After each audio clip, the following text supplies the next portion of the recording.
पाप से है तारते। ये अमर ग्रंथ ये मुक्ति पंथी है, पंचम वेद निराला, नव ज्योति जगाने वाला। ये मुक्ति पंथी है, पंचम वेद निराला, नव ज्योति जगाने वाला। हरि नाम यही हरि ध्यान यही, हरि नाम यही हरि ध्यान यही। ये मंगल की आरती, पापियों को पाप से है तारती। श्री भागवत भगवान की है आरती, पापियों को पाप से है तारती। ये शांति गीत पावन पुनीत, पापों को मिटाने वाला, हरि दरस कराने वाला। ये शांति गीत पावन पुनीत, पापों को मिटाने वाला। राधे जय जय श्री राधे, जय जय श्री राधे, जय जय श्री राधे।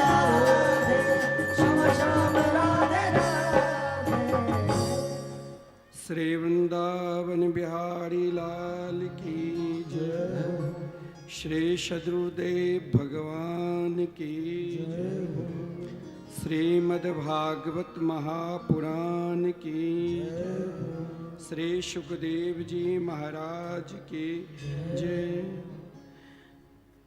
समस्त ग्राम बस्ती की जय, श्री जगदम्बा मैया की जय, श्री हनुमान जी महाराज की जय। जय श्री राम, जय जय श्री राम।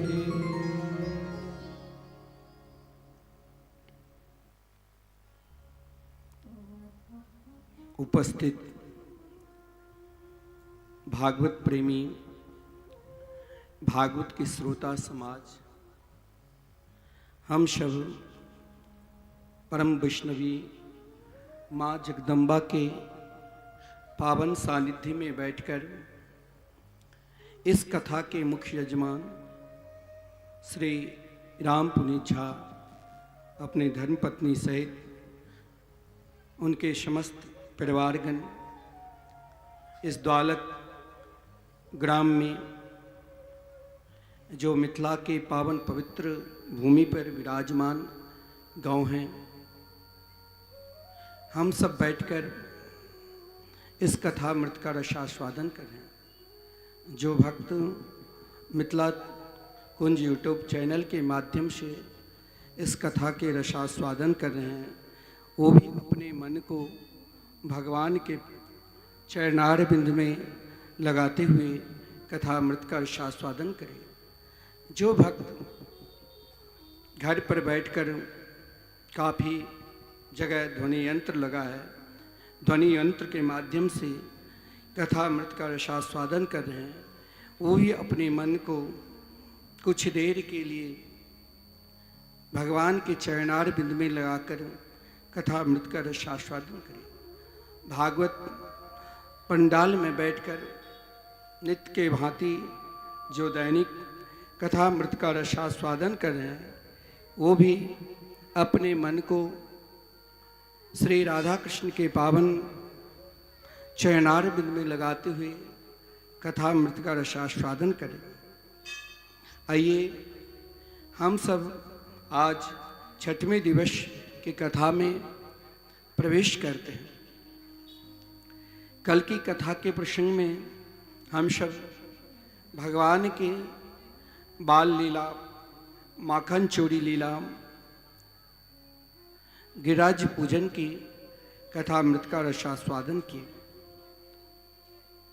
श्री कृष्ण के अवतार लेने का अभिप्राय यही है कि चाहे किसी भी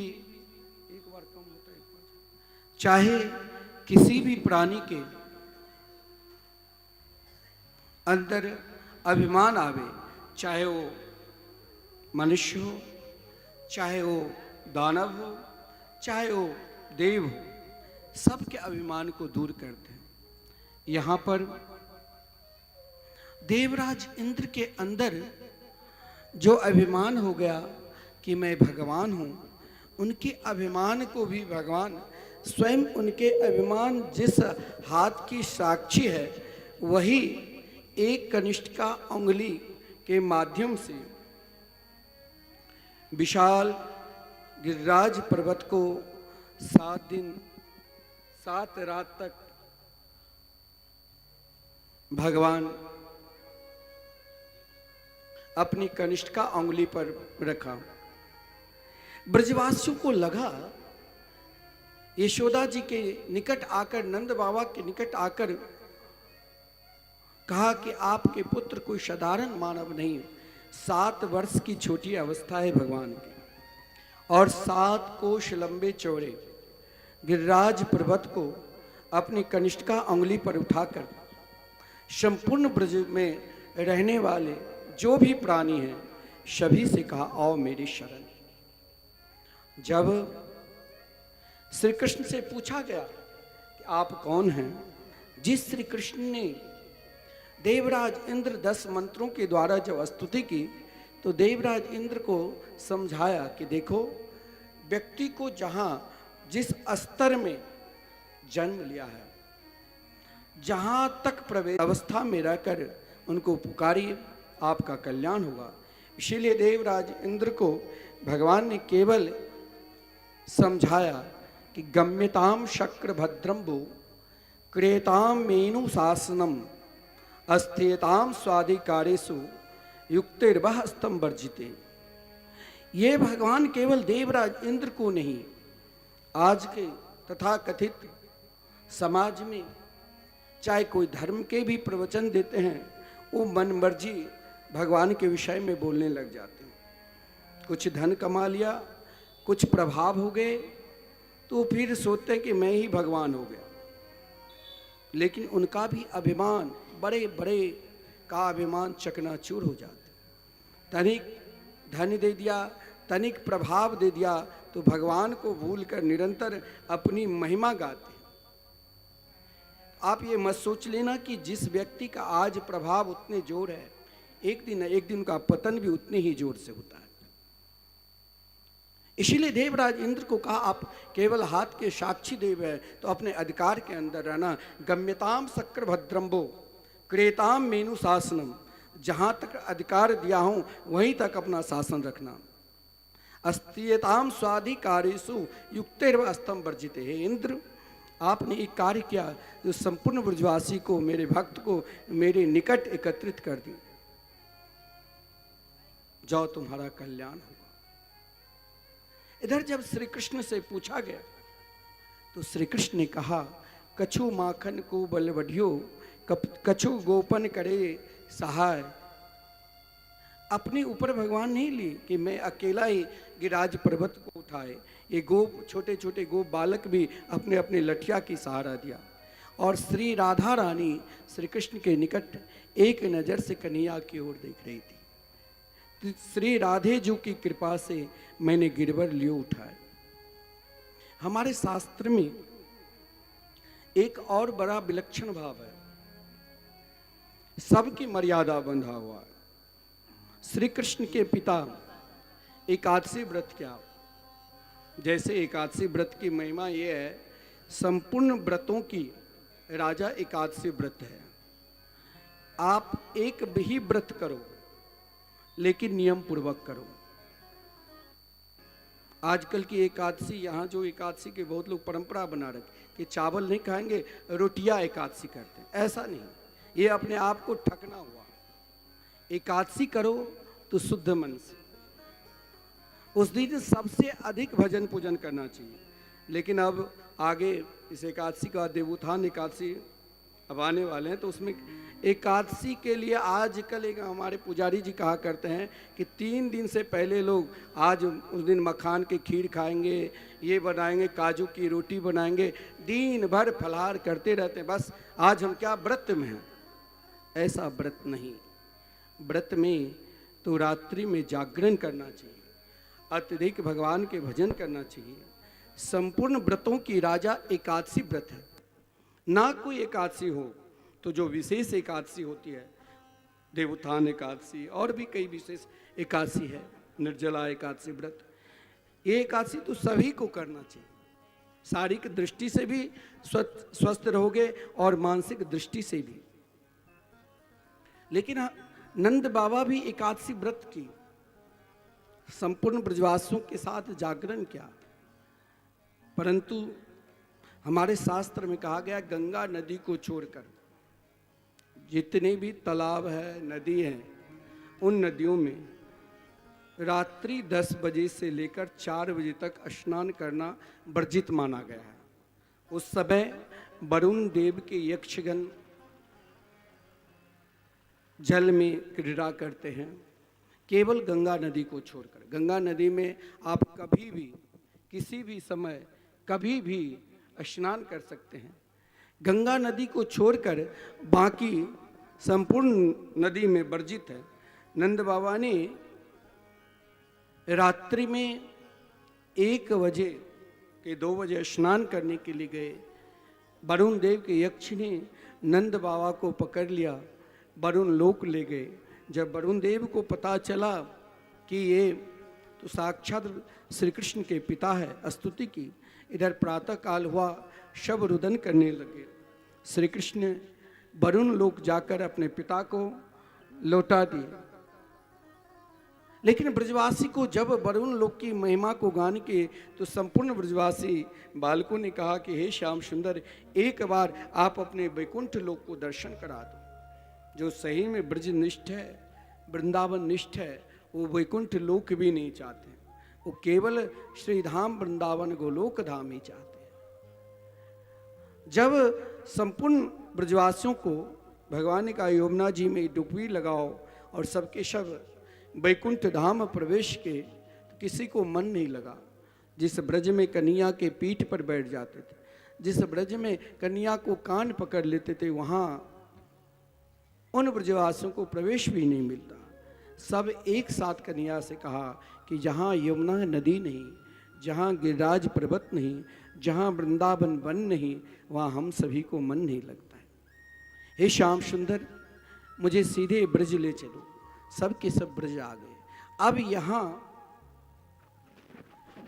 श्री वृंदावन बिहारी लाल की जय, गोविंद जय जय, गोपाल जय जय, गोविंद जय जय, गोपाल जय जय, गोविंद जय जय, गोपाल जय जय, गोविंद जय जय, गोपाल जय जय। श्री वृंदावन बिहारी लाल की जय। संपूर्ण ब्रजवासी जब लौट कर आए तब रासलीला प्रारंभ हुआ।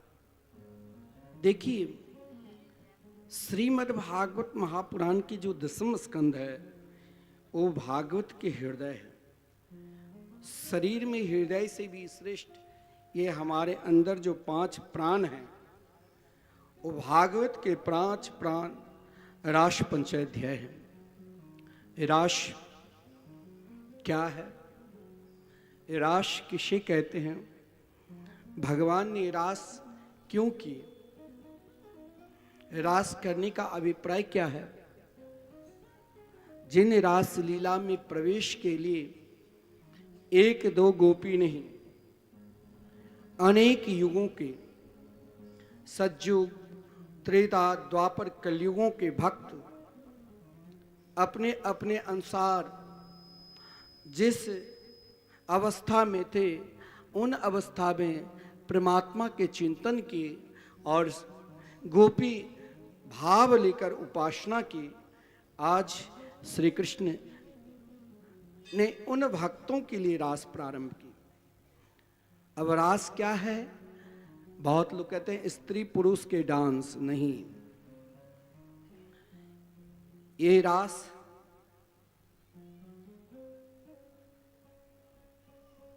रस का समूह है। उपनिषद में वर्णन है रसो वैशः रसानाम समूह जैसे रास, जहां केवल रस ही है। रस, इस रास की कथा में यहाँ तक वर्णन है। हमारे हरि बाबा कहा करते हैं कि अगर किसी को हार्ट की बीमारी है या किसी प्रकार के शरीर में बीमारी है, अगर उस बीमारी से आप परेशान हैं तो कुछ मत करो, नित्य रास पंचाध्याय की पाठ करो।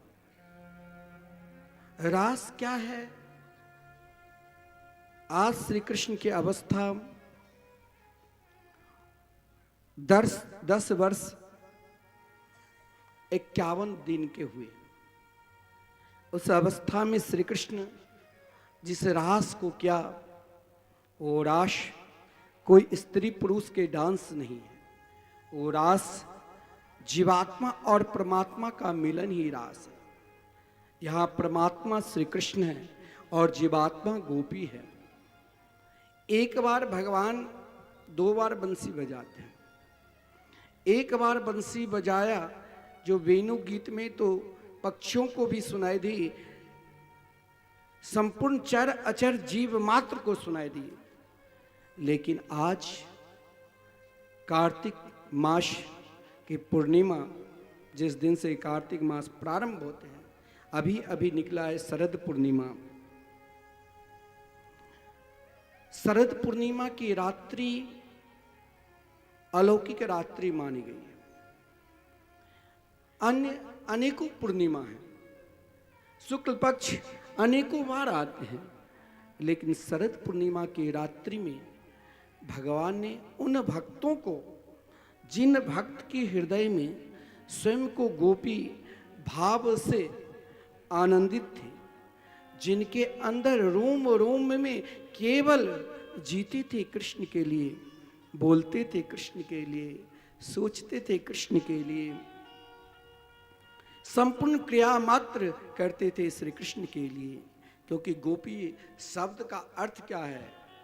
कोई स्त्री पुरुष का नाम गोपी नहीं है। गोपी शब्द का अर्थ है गोभी इंद्रिय कृष्ण रसम पिबती इति गोपी, जो संपूर्ण इंद्रियों के द्वारा श्री कृष्ण के नाम, रूप, लीला, धाम के निरंतर निरंतर चिंतन में लगे हैं, वही गोपी है। और रास में उन गोपियों को प्रवेश मिला, छोटी छोटी 6 वर्ष की कुमारी कन्या देवी कात्यायनी के उपासना की, ठंड मौसम में, हेमंत मास में, जिन गोपियों ने उन ठंड मास में स्नान करने के लिए जाया करती थी माघ मास में, और देवी कात्यायनी की मूर्ति बनाकर कात्यायनी देवी की उपासना करती थी। श्री कृष्ण ने उन गोपियों को वस्त्र को चुराया। जब गोपी ने प्रार्थना की तो उन गोपियों को रास में आमंत्रण की। रास में एक गोपी नहीं है, रास रासेश्वरी राधा रानी के रोमगढ़ से अनेकों गोपी प्रकट है। रास में जब प्रभु रामा अवतार में मिथिला में प्रवेश किए और जनक राज दुलारी जानकी के साथ विवाह हुए, उस समय मिथिला के रहने वाली स्त्रियां प्रभु से मिलने की एकत्रित की, तो वही सब के सब स्त्रियां गोपी के रूप में अवतार लिया। जिस समय प्रभु दंडकारण्य में प्रवेश किए, दंडकारण्य में रहने वाले बड़े बड़े ऋषि मुनि प्रभु के सुंदर रूप को देखकर मिलन की इच्छा की, वही गोपी के रूप में। जिस समय प्रभु मत्स्य अवतार लिया और मत्स्य कन्याओं ने प्रभु के सुंदर रूप को देखकर गोपी भाव अपनाया, वही गोपी के रूप में। जिस समय प्रभु कच्छप अवतार धारण किए, उस समय कच्छप कन्याओं ने प्रभु से मिलने की आकांक्षा प्रकट की, आज वही गोपी के रूप में आए। बड़े बड़े युग के ऋषि मुनि जो स्वयं अनेकों साधना के द्वारा मुक्ति तक प्राप्त कर ली, लेकिन फिर भी आनंद नहीं मिला, फिर भी सुख नहीं मिला, तो आज उन सुख को प्राप्त करने के लिए गोपी के रूप में आए। हमारे वेद में 1,00,000 वेदों की ऋचाएं हैं, 80,000 कर्मकांड, 4,000 ज्ञान कांड और 16,000 उपासना कांड। बड़े बड़े उपासक, बड़े बड़े ज्ञानी, बड़े बड़े कर्मकांडी अपनी उपासना के द्वारा, अपने ज्ञान के द्वारा और अपने कर्मकांड के द्वारा थक गए, फिर भी परमात्मा नहीं मिले। तो गोपी भाव के लिए परमात्मा से प्रार्थना की, आज ब्रज में गोपी के रूप में दिव्य गोलोक धाम से नित्य ब्रजांगनाएं भी आज उस राश में प्रवेश करते। लेकिन आज श्री कृष्ण जहाँ यमुना की सुंदर धारा बह रही है, जहाँ यमुना के बालू उन शरद पूर्णिमा की रात्रि में खिले हुए हैं, आदरणीय श्रीमान सुखदेव जी वर्णन करते हैं, भगवान पिता रात्रि शरदोत्फुल्ल मल्लिका भिक्षरन्तुं मनश्चक्रे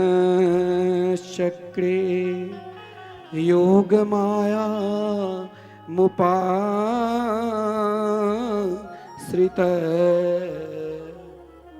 आज यमुना की पावन धारा बह रही है। हम लोग ना जाने कितनी ही बार चाहते हैं कि भगवान से मिले, और अभी आपने इच्छा प्रकट की कि चाहे कुछ हो जाए, मुझे 3:30 बजे भागवत पंडाल में पहुंचना है, चाहे कुछ भी हो जाए। आज भगवान भी, केवल भगवान शब्द ने कहा, आज अपी शब्द का अर्थ होता है भी। आज भगवान भी जब उन सुंदर रात्रि को देखा, आज एक रात्रि का समूह नहीं है, आज संपूर्ण रात्रि ने शरद पूर्णिमा की रात्रि से प्रार्थना की, बहन तुम बहुत बड़े सौभाग्यशाली हो जो आज मुझे ये सुंदर शुभ अवसर मिला इस राशि में आपको प्रवेश के लिए। क्या हमें नहीं? जो भगवान के भक्त होते हैं ना, वो बाकी में बहुत दयालु होते हैं, बहुत बड़े कृपालु होते हैं। शरद पूर्णिमा के रात्रि ने कहा सबको प्रवेश है जहां मेरे गोविंद आज राश करेंगे।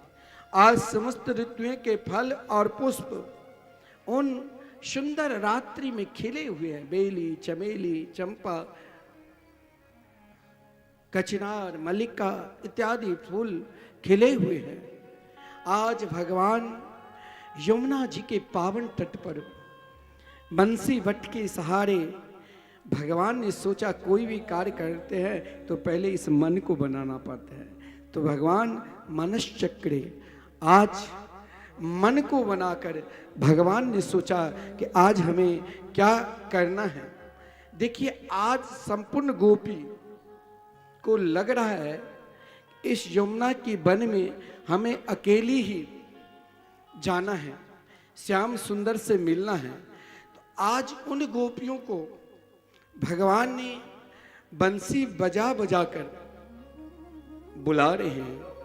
और जिसे सतयुग में वचन दिया था, जिसे त्रेता में वचन दिया था, जिसे द्वापर में वचन दिया था, जिसे कलयुग में वचन दिया था, आज श्री कृष्ण अपनी बंसी पर स्वर दे रहे हैं।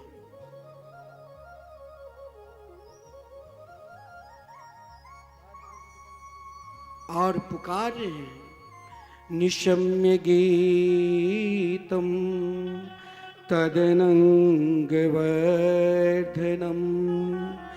ब्रज स्त्रिय कृष्ण गृहीत मानसा आजगमूरन्यो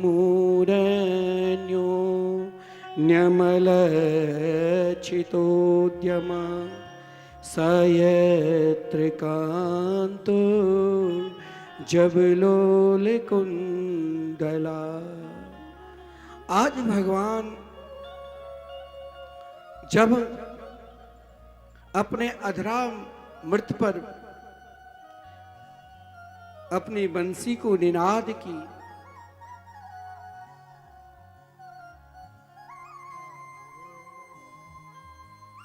उन बंसी को स्वर सुनकर उन गोपियों को यह भाव हो रहा है कि लग रहा है श्याम हमें पुकार रहे हैं, लग रहा है हमें पुकार रहे हैं। लेकिन उनकी स्थिति देखो, कुछ गोपी यहां भगवान के निकट 4 चीज पुरुषार्थ को त्याग कर तभी वहां पहुंचोगे। अभी आप भगवान के निकट नहीं गए हो।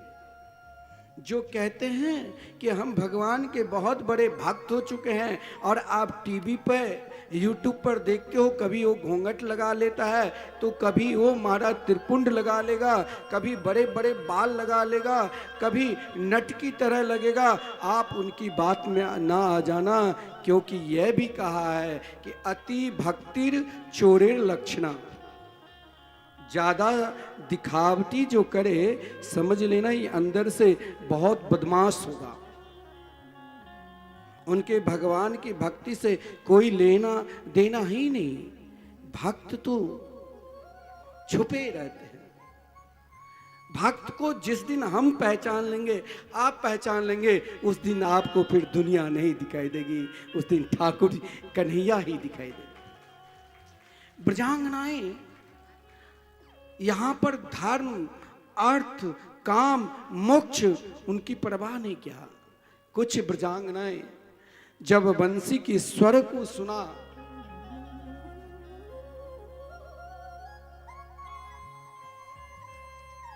तो बंसी की स्वर सुनते ही कोई दही जमा रही थी, कोई दूध गर्म कर रही थी, लेकिन महाराज बंसी की स्वर सुनते ही निकल पड़ी। यहां पर सर्वप्रथम लोगों की मजबूती क्या है? अर्थ है तो कथा के आयोजन कर सकते हो, विशाल कथा की, बिना अर्थ से कुछ होगा ही नहीं। लेकिन भगवान के निकट वो भी जरूरत नहीं है। गोपियों ने अर्थ को त्याग कर दौड़ती हुई श्री कृष्ण के पास जा रही है। कुछ गोपी तो यहां तक अपने बच्चे को दूध पान करा रही थी, पति की सेवा कर रही थी, सास ससुर को भोजन करा रही थी। लेकिन जहां यमुना के किनारे से श्याम सुंदर ने मुरली पर तान दी, उनके मुरली की धुन सुनकर ऐसी बावरी हो गई, पागल हो गई, जो फिर उन सब को छोड़कर निकल पड़ी। और महाराज जब निकल पड़ी तो उनकी क्या स्थिति है? धर्म को त्याग। स्त्री का भगवान आगे कहेंगे कि स्त्री के लिए सर्वश्रेष्ठ धर्म क्या है? पति की सेवा, सास ससुर को देखभाल। लेकिन आज उससे ऊपर उठकर भाग रही है। कुछ ब्रजांगनाएं श्रृंगार कर रही थी। यहां धर्म का त्याग, अर्थ का त्याग। अब देखो श्रृंगार कर रही थी। कोई आंख में काजल लगा रही थी तो कोई ओठ में लिपस्टिक, लेकिन ओठ की वस्तु आंख में लगाने लग गई, आंख की काजल ओठ में। अस्त व्यस्त अवस्था में ज्यों ही मुरली की तान सुनी, उस धुन में ऐसी बावड़ी हो गई, पागल हो गई, जो दौड़ती हुई जा रही है अकेली। मानो यहां पर उन गोपियों को क्या काम की त्याग, क्योंकि काम अगर आता तो सज धज कर जाती। कामना को त्याग कर एकमात्र श्री कृष्ण के शरणागति की ओर जा रही है। कुछ ब्रजांगनाएं घर में ध्यान कर रही थी, बंसी की स्वर को सुनते ही दौड़ती हुई भागती हुई जा रही है। और इसी स्वरूपा गोपी थी। जो ही भागने की कोशिश की, पति ने रोक दिया कि तुम कहां जा रही हो, किधर जा रही हो? बोले तुमको क्या सुनाई नहीं देता मैं किधर जा रही हूं? सब अकेली, इस संसार में हम सब अकेले ही आए हैं और मैं भी आज अकेली ही जाऊंगी। गोपी के पति ने दरवाजा बंद कर दिया तो नहीं जा सकती हो। बोले इस शरीर पर तेरा अधिकार है लेकिन इस आत्मा पर कोई अधिकार नहीं है। आज मैं जरूर जाऊंगी। और गोपी भाव के अकेली गई, पुकार रही है श्याम सुंदर को कि हे श्याम सुंदर,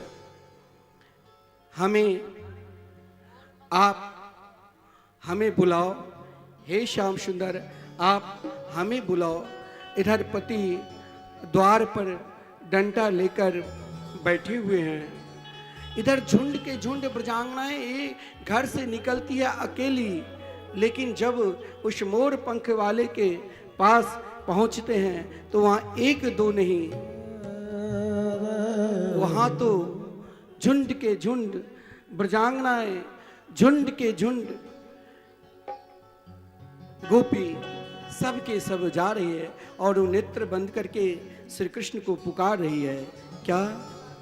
अकेली गई थी वन में, कोई नहीं था मेरे संग में, मोर पंख वाला मिल गया हो, मोर पंख वाला मिल गया,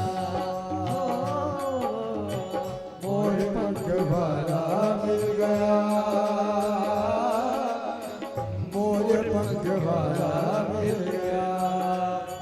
अकेली गई वो झटपट चलो तो चल गए गगरी, दूर नगरी, बड़ी दूर नगरी, दूर नगरी, बड़ी दूर नगरी। ओ कैसे आऊं मैं कनाई, कैसे आऊं मैं कनाई, पुकारो भाव के साथ। कुल नगरी, बड़ी दूर नगरी, दूर नगरी, बड़ी दूर। परमात्मा के निकट उन ब्रजांगनाएं, ब्रज की गोपी पहुंचकर भी अपने आप को शून्य माना। कहा, हे कृष्ण, हे श्याम सुंदर, मैंने तो कभी आपसे कुछ मांगा ही नहीं। आपने अगर माखन की भी चोरी की तब भी मैंने आपसे कुछ नहीं कहा, लेकिन आज मैं एक प्रार्थना करूं। एक प्रार्थना है, ये एक गीत है। आप कहोगे कि आज की ही परंपरा है, भागवत में संगीत ऐसे नहीं है। भागवत में भी जो ऐसे कई गीत है, लेकिन 5 जो गीत है वो बड़ा विलक्षण है। वेणु गीत, प्रणय गीत, गोपी गीत, युगल गीत और भ्रमर गीत। इन गीत को उन गोपियों ने गाई और जिस गीत को सुनकर श्री कृष्ण का धैर्य नहीं रहा। उन गोपियों के साथ श्री कृष्ण ने उनकी जैसी इच्छा थी उस प्रकार कार्य किया, लेकिन गोपी प्रार्थना कर रही है। आप चाहते हो कि मेरे अंदर कुछ है? आप चाहते हो कि मेरे अंदर कामना है? बिल्कुल नहीं है। जब आपने यमुना के किनारे बंसी को बजाया और आपके बंसी को सुनते ही मैंने सब कुछ पहले ही त्याग दिया, धर्म, अर्थ, काम, मोक्ष। हे विभो, मैं आपसे प्रार्थना कर रही हूं। क्या? मैबं विभोर्हति भवान् गदितुं नृशंसं सन्त्यज्य सर्वविषयान् तव पादमूलम् भक्ता भजस्व दुर्भग्रह मां त्यजस्मा देवो यथा दिपुरुषो भजते मुमुक्षु। आज गोपियों की प्रार्थना आज तक कन्हैया को कभी कृष्ण ने कहा, ब्रजवासी ने कनुआ कहकर पुकारा, लेकिन आज तक महाराज ब्रजवासी आपको आप नहीं बोलेंगे। तू कहाँ जा रहे हो? आपको लगेगा तू क्यों बोल रहे हो? तुम, तू, ऐसा बोले। लेकिन आज गोपियों ने कहा हे विभो, भगवान मतलब आप होता है, हे विभो, विभो मतलब आप सबके अंतरात्मा में किसके अंदर क्या भाव है, कौन कहां तक किस स्तर तक वाकई में भगवान के निकट पहुंचे हैं कि नहीं। हे विभो, आप तो मेरे हैं, आप तो सब कुछ जानते हैं, आपको सबसे प्रिय क्या है, जो प्रिय है वही मैं हूं। भगवान ने कहा मेरे को सबसे प्रिय मेरे भक्त है, क्योंकि भगवान की प्रतिज्ञा है साधवो हृदयम मह्यम साधु नाम हृदयम तुम, भक्त मेरा हृदय है और मैं भक्त के हृदय। तो कहा हे विभो, मैंने सब कुछ छोड़कर केवल आपके पास आई हूं, कुछ मांगने के लिए नहीं। अगर इच्छा होती तो आप सब कुछ दे चुके थे। इच्छा धर्म में है, इच्छा अर्थ में है, इच्छा कामना को भोगने में है, इच्छा मोक्ष में है, लेकिन मैंने तो उन सब को त्याग कर आपके पास आई हूं। संतज्य सर्व विश्याम तब पाद मूलम। एक बात ध्यान देना, कोई धन कमा लेता है, आजकल क्या एक प्रथा चली है, अरे महाराज एक व्यक्ति था बहुत बड़े दिल्ली के अरबपति, उसने एक संत के पास गए, वयोवृद्ध संत वृंदावन में, उस आश्रम में बहुत सारे संत आज भी निवास करते हैं। तो संत के पास जाकर कहा कि कोई ऐसा भजनानंदी संत हमें बता दो जहां हम उनसे दीक्षा लें। तो महाराज श्री ने वहां उस फोगला आश्रम को संत भगवान ने कहा कि आप चले जाओ, मिथिला कुंज वाले महाराज जी बहुत भजनानंदी है, उनसे आप दीक्षा लेना। जब हमारे महाराज जी के पास आए तो वहां पर कुछ था ही नहीं, बैर के बन एक छोटी सी कुटिया, जब जिस समय हम गए थे कुछ नहीं थे, एक छोटी सी और एक कुआं कुटिया। महाराज जी वहाँ भजन करते थे। वो तुरंत लौट कर चला गया, कहा मुझे ऐसे संत चाहिए जिसका नाम है 2-4 मर्सिडीज गाड़ी लगी हो उनके आश्रम पर, वो आज बम्बई में, कल दिल्ली में, परसों कलकत्ता में, हर जगह घूमते रहे और उनका नाम हो। बोले ऐसे संत तुम जाओ स्वयं खोज लेना, वो बहुत तुम्हें यूट्यूब पर मिल जाएंगे। बाकी में अगर कोई कहते कि ये बहुत बड़ा कथावाचक है, इतने बड़े हैं कि उसके पास धन की कमी नहीं, समझ लेना वो कुछ नहीं। अगर भगवान के भक्त धन के बदौलत ही हो जाता तो बड़े बड़े टाटा अंबानी तो फिर हम लोगों को प्रवेश भी नहीं मिलता। धन की बदौलत से आपको किसी को कहोगे कि ये बहुत बड़ा संत है, धन की बदौलत से आप कहोगे कि ये बहुत बड़ा कथावाचक है, ऐसा कुछ नहीं। उनके अंदर भगवान के प्रति क्या निष्ठा है, भागवत के जो स्वरूप है उस स्वरूप को क्या वो ज्ञाता है। अगर वो भगवान के हैं तो उनके पास कुछ भी चाहिए नहीं है, उनके पास तो सब कुछ अपने आप आ जाएंगे, धर्म अर्थ काम मोक्ष चारों पुरुषार्थ। लेकिन यहाँ ब्रजांगना कहती है हे प्रभु मैं कुछ मांगने के लिए आई ही नहीं। संतच्य सर्व विषयाम तब पाद मूलम, मैंने समस्त विषयों को त्याग कर आपके पास आई हूं। भगवान ने कहा तुम एक तरफ कह रही हो कि मैं भक्त हूं, लेकिन तुम्हारे अंदर कोई कामना नहीं है, किसी प्रकार की कामना नहीं है। कहा कि प्रभु आप तो निरंतर भक्त पर अनुग्रह करते हैं, भक्त पर कृपा करते हैं, मेरे अंदर अब कोई विषय है ही नहीं, केवल आपके चरणार बिंद सिंहासन पर विराजमान हो जाए। देखिए एक बात ध्यान देना, भक्त और भात इन दोनों को बड़ा कठोर जीवन से गुजरना पड़ता है। मीराबाई की चरित्र में क्या है, जो मीराबाई अपने जीवन में गिरधर गोपाल को अपनाया, तब से महाराज केवल दुख ही दुख पाया था, कोई सम्मान नहीं दी। ननद तो हर पर लगी रहती थी। इतना ही नहीं, राजा राणा तो उसको महाराज जो दुर्गति की कोई नहीं, फिर भी वो गिरधर गोपाल को नहीं छोड़ी। और जब सब कुछ मेवाड़ में नष्ट हो गए और बुलाने आए तो स्वयं साक्षात इसी शरीर से इस कलिकाल में जगन्नाथ जी में साक्षात श्री कृष्ण की मूर्ति में समा गई थी। भक्त को और भात आप खाते हैं ना, भात खाते हैं कि नहीं? यहाँ तो प्राय रोटी खाने वाले कम ही मिलेगा। वैसे कोई बीमारी है तो रोटी नहीं तो भात चाहिए ही। जब तक भात नहीं खाओगे तब तक पेट भरेगा ही। तो भात खाए हो ना, लेकिन उस भात को कैसे गुजरना पड़ता है आप देखिए, कभी सोचे हो? किसान कीचड़ में फेंक कर आते हैं धान को, फिर उस कीचड़ से उसे जब वो खिलता है हरी हरी तो वहां से भी उसे नोच कर ले आते हैं। फिर उनको कोई सम्मान नहीं मिलता है, फिर कीचड़ में ही डाल देते हैं। और फिर वो हरी हरी जब उसमें धान होता है तो देखकर उसे स्वीकार नहीं करते हैं, उसे फिर काट कर लाते हैं और धूप में रौंदते हैं, किससे? बैल से।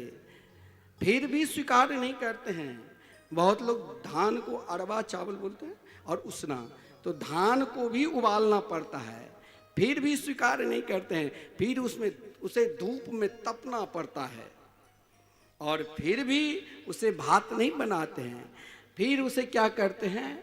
तो लोहे की कील मूसल से उसे रौंदते रहते हैं, एक एक छिलका निकाल देते हैं और फिर भी नहीं उसे स्वीकार करते हैं। फिर गर्म पानी में तब तक उबालते रहते हैं और एक दो चावल निकाल कर देखते हैं कहीं इसके अंदर कठोरता रहेगा तो अपच न हो जाए।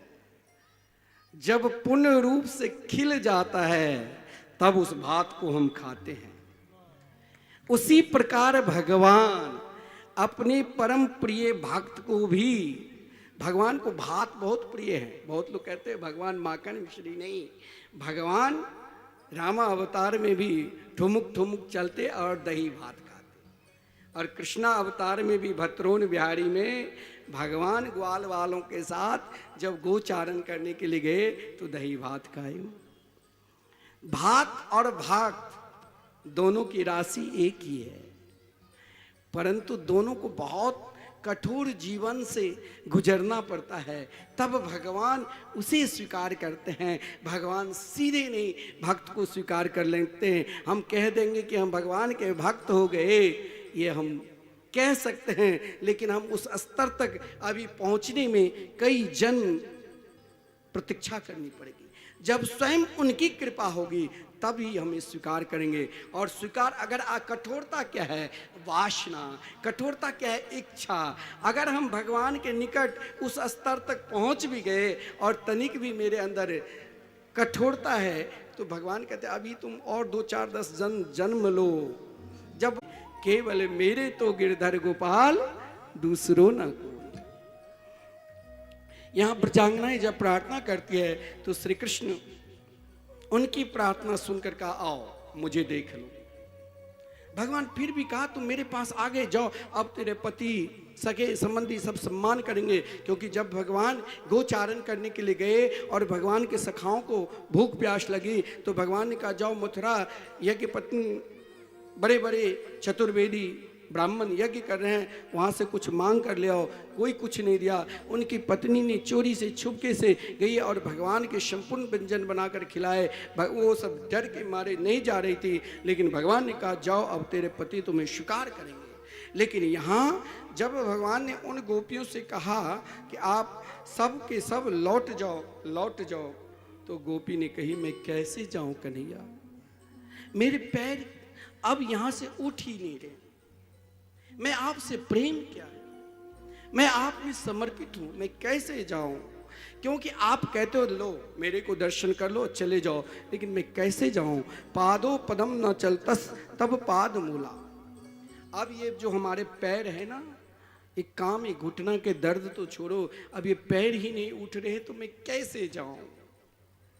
भगवान ने कहा मैं नंद बाबा के पुत्र हूँ, मेरे बाबा राजा है, अभी मैं हजारों बैलगाड़ियाँ मंगवाकर तुम सभी को बैठाकर अपने अपने घर भेज दूँ। कहा ठीक है श्याम सुंदर, अगर आपने मुझे भेज भी दिया तो यामा कथम ब्रजमथो करवाम किमते, मेरे मन तो आप में छुप गए, अब मैं घर जाकर क्या करूं, मैं अब किसी लायक रही ही नहीं, अब तो हम आपके हो गए। तो कहा क्या इच्छा है? बोले ध्याये न याम पदयो पदबिम सखेते। हे श्याम सुंदर, हे गोविंद, हे मेरे गोपाल, अब मुझे कुछ नहीं चाहिए, केवल केवल आपके चरणार बिंद के सिवा और कुछ चाहिए ही नहीं। उन गोपियों को भाव को देखकर जितने गोपी उतने ही श्री कृष्ण हो गए और सब बड़े आनंद के साथ नृत्य करने लगे। उसी समय एक गोपी के अंदर देखिए तनिक भी भाव जगेगा तो आप चाहे सबसे प्रिय से भी प्रेम करते हैं तो वहाँ दूरियां आ जाएगी। ये दूरियां होने की यही है। किसी भी प्रकार के आप बहुत पढ़े लिखे हैं या आप बहुत सुंदर है या आप बहुत प्रभावशाली है या आप बहुत पढ़े लिखे हैं या बहुत सुंदर है, बहुत धनवान है, यदि उस प्रेम में तनिक भी कहीं से किसी भी प्रकार की शंका उत्पन्न हो गई तो दूरियां बना देती है। अब उन गोपियों के अंदर भी एक प्रेम के अंदर एक भाव जगी कि देखो मैंने कृष्ण से प्रार्थना की और श्री कृष्ण ने हमें स्वीकार किया। कहीं मेरी सुंदरता की ओर देखकर कृष्ण मेरे साथ आज गलबैयां करके नृत्य कर रहे हैं, शायद श्री कृष्ण ने हमें स्वीकार की। यह देह भाव उसके अंदर आया, देहाभिमान आया।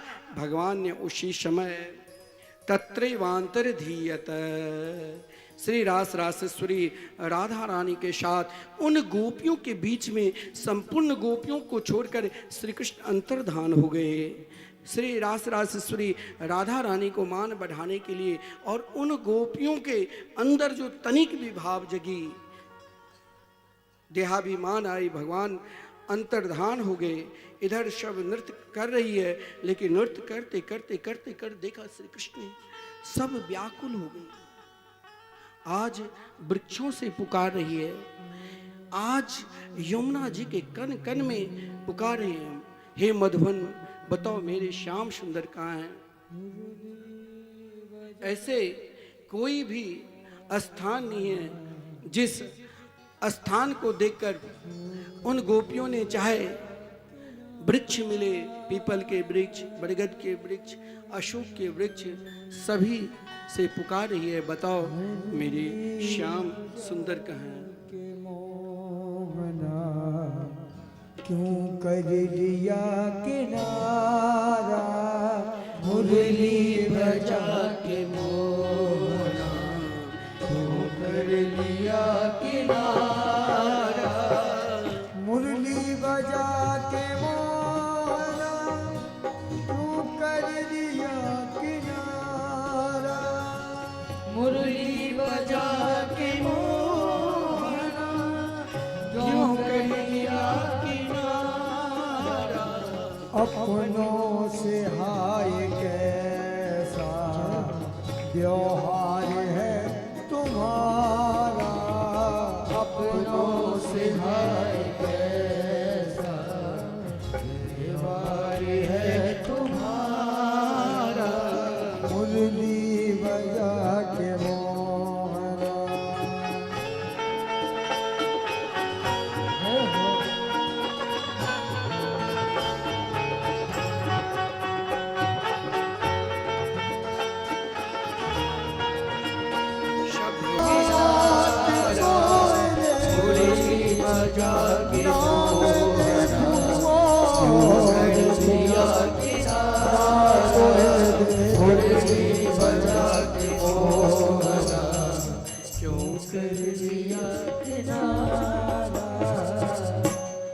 उन गोपियों की विरह, उन गोपियों की विरह दशा में मानो आज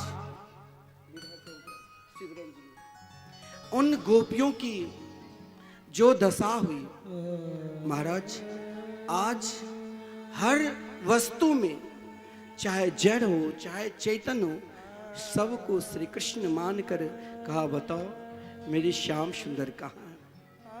पहले अपनी जाति से, स्त्रीलिंग जाति से, बेली, चमेली, चंपा, तुलसी, सबसे पूछा, हे तुलसी, तू तो बिना श्याम सुंदर से अलग कहीं रहती ही नहीं, बिना तेरे बिना तो कुछ प्रसाद भी, भोग भी स्वीकार नहीं करते हैं, लेकिन श्याम सुंदर की जो अंतरंग सेवा है वहाँ तुलसी का भी प्रवेश नहीं है। ब्रजांगना कहती है, क्वचित तुलसी कल्याणी गोविंद चरणे प्रिय, तुम तो गोविंद के सर्वश्रेष्ठ प्रिय हो, बताओ आज मेरा गोविंद कहाँ है। बड़े बड़े वृक्ष पीपल को देखकर कहा, अरे बड़े के पास रहने से कभी कभी महाराज फायदा भी होते हैं, बताओ तुम इतने बड़े पीपल वृक्ष, बट वृक्ष, तुम्हें श्री कृष्ण के रूप मानकर लोग हजारों मन दूध चढ़ाते हैं, बताओ मेरे श्याम सुंदर कहाँ हैं।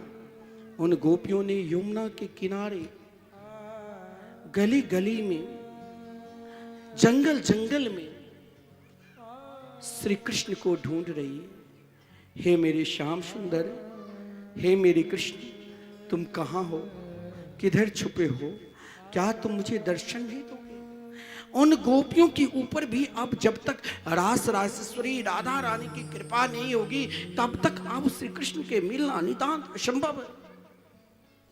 ब्रजांगना ब्रज की गोपी चारों तरफ ढूंढ रही है, अब जहां चंद्रमा की छटा भी नहीं, इधर श्री कृष्ण ने रास रासेश्वरी राधा रानी को स्वयं अपने हाथ से श्रृंगार की, दर्पण दिया श्याम ने, लेकिन रास रासेश्वरी राधा रानी के मन आज एकमात्र उन गोपियों की विरह, उन गोपियों की दशा। देखिए भागवत में राधा रानी के नाम, वैसे भागवत के एक भी अक्षर नहीं है जहाँ नकार और मकार उच्चारण न हो, नाम की महिमा और शक्ति की महिमा। लेकिन शास्त्र में कहा गया है कुछ ऐसा भी है जिसका नाम नहीं लेना चाहिए। आत्मनामा गुरुर्नामा नामाति कृपणस्य च, आत्मनाम, अपना नाम बार बार नहीं लेना चाहिए, अपनी पत्नी का नाम भी बार बार नहीं लेना चाहिए। आजकल तो नाम लेकर ही पुकारते हैं, ये नया महाराज बात फैशन है कि क्या बोलते हो कि नाम लेकर पुकारते, लेकिन नाम नहीं, अलग से नाम रखना चाहिए। आत्मनामा, अपना नाम भी बार बार नहीं लेना चाहिए, अपनी पत्नी को भी नहीं। प्रेम से आप कुछ नाम रख लो जो सही में नाम है कुंडली में, वो नाम तो लेना ही नहीं चाहिए। ज्येष्ठ संतान का भी नाम नहीं लेना चाहिए,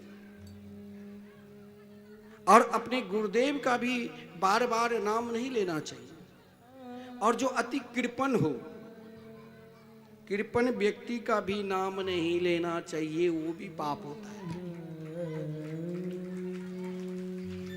बहुत बड़े पापी कोई हो तो उसका नाम भी मत लेना, क्योंकि उसका पाप आप में भी समा जाएंगे। इतने लोगों का नाम नहीं कहा गया है।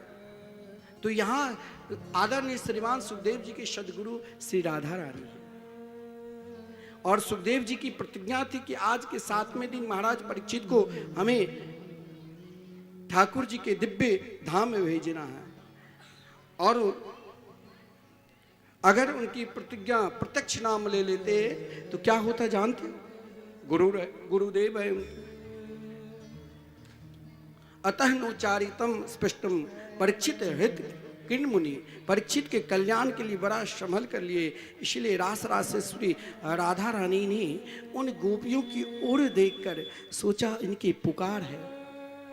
जंगल में चारों तरफ भटक रही है, इधर अन्याराधितो नूनम, भगवान हरिश्वर, भगवान ईश्वर आज रास रासेश्वरी राधा रानी के साथ गलवैयाँ करते हुए एक वन से मानो सेवा कुंज से निधि वन में प्रवेश कर रहे हैं, जहाँ नित्य ठाकुर जी आज भी लीला करते हैं। जब वो प्रवेश कर रहे हैं तो रास रासेश्वरी ने उन गोपियों के ऊपर कृपा करने के लिए कहा, अब मैं थक गई हूँ, मुझे जरा अपने कंधे पर ले लो। भगवान वहाँ से भी अंतर्धान हो गए। उन गोपी जब कभी पृथ्वी से पूछती है, कभी घास से, व्याकुलता अवस्था में श्री कृष्ण के चरण चिन्ह को देखा, उस चरण चिन्ह के सहारे देखा रास रासेश्वरी अकेली श्री कृष्ण नाम की रटना लगा रही है। उसी समय उन गोपियों ने रास रास ईश्वरी से प्रार्थना की श्री कृष्ण कहाँ मिलेंगे। सब के सब यमुना के किनारे वन वन में भटक कर थक गई थी, जहाँ सूर्य और चंद्रमा की छटा भी नहीं पड़ रहे थे, केवल करील की कांटे, बगूर की कांटे। उन गोपियों ने सोचा अगर मैं 1 कदम चलूंगी तो मेरी श्याम सुंदर 10 कदम चलेंगे। इसीलिए यमुना जी, अगर भगवान की भक्ति करना है तो यमुना जी की उपासना से श्री कृष्ण प्रेम मिलते हैं। किसी के घर में कलह है तो कालिंदी की उपासना करो। गुजरात में प्राय हर घर में यमुना जी की उपासना होती है। कालिंदी की उपासना करने से, यमुना की उपासना करने से कलह दूर होता है, क्योंकि वहाँ यमुना की जी की उपासना करने से प्रेम प्रकट होता है। उन गोपियों ने पुनः कालिंदी की पावन तट पर आकर आज श्री कृष्ण के लिए गीत गाई। बीच में रास रसस्वरी राधा रानी, चारों तरफ ब्रजांगनाएं, 18 यूथ, 18 झुंड बनी। और महाराज इस गीत का नाम है गोपी गीत। आपके घर में कलह है, पति पत्नी में नहीं बनता है, तो गोपी गीत के पाठ करने से प्रेम बढ़ता है, उत्साह बढ़ता है। किसी के पत्नी से नहीं बनते, किसी के पति से नहीं बनते हैं, तो गोपी गीत किसी भी इच्छा और कामना लेकर 18 मंत्र है, गोपी गीत का गान करने से महाराज जो भी कार्य लेकर आप गोपी गीत नित्य कम से कम, कार्तिक मास में तो कहा गया है 108 बार शुरू दिन पाठ करो, फिर नित्य 18 बार पाठ करो, 21 दिन का अनुष्ठान भी कहा गया है। और फिर सदा बने रहे तो कम से कम 5 बार, नहीं तो 1 बार तो नित्य ही पाठ करो, क्योंकि गोपी गीत श्री कृष्ण से मिलाने की गीत है। गोपी गीत श्री कृष्ण से प्रेम प्रकट कराने की गीत है।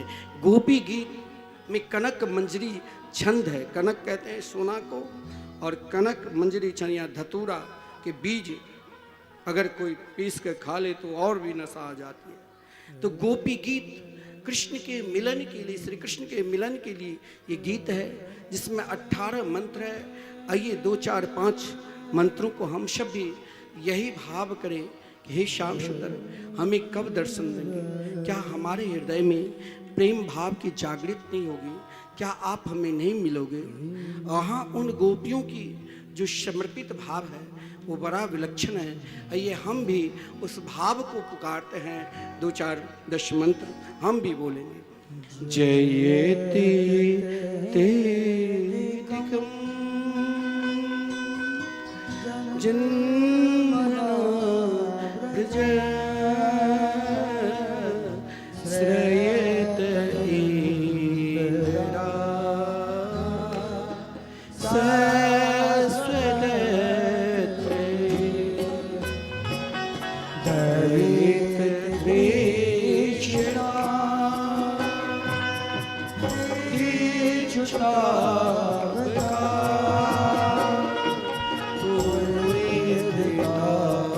सवा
रक्षिता ना खलु गोपिका नंदनो भवान अखिल देवा अंतरात्रिका देखन साथी को बीस को गए सगे उदेवा सात्वतां कुले विरचिता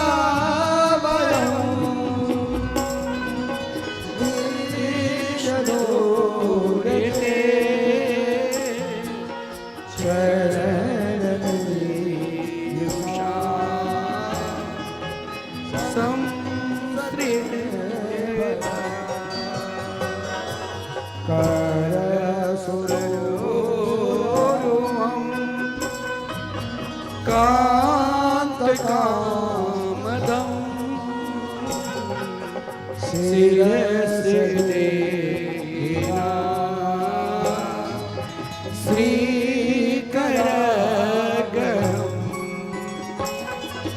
ब्रज जनाति वीर्यो सीता निज जन स्मय त्वं स्मित भज सखे भव किंकरी स्मनो जय रुहारणो चारु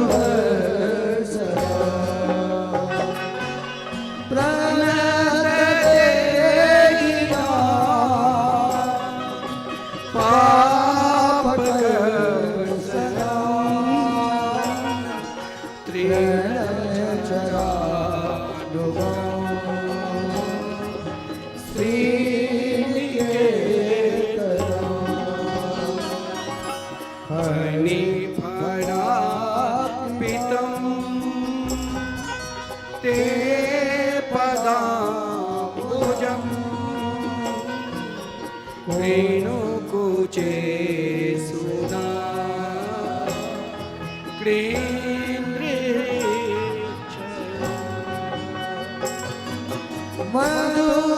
मधुराजरा बल्गुवाकरा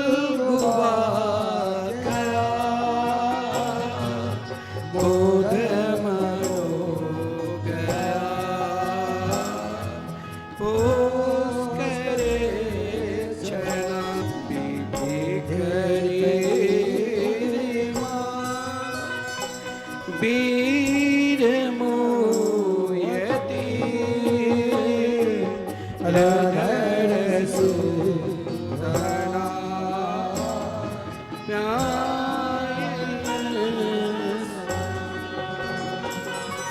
तव कथामृतं तापजीवनं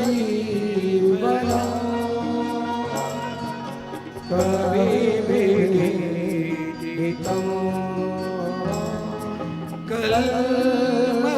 कल्मषापहं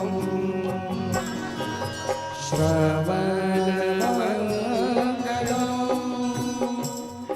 श्रीमदाततं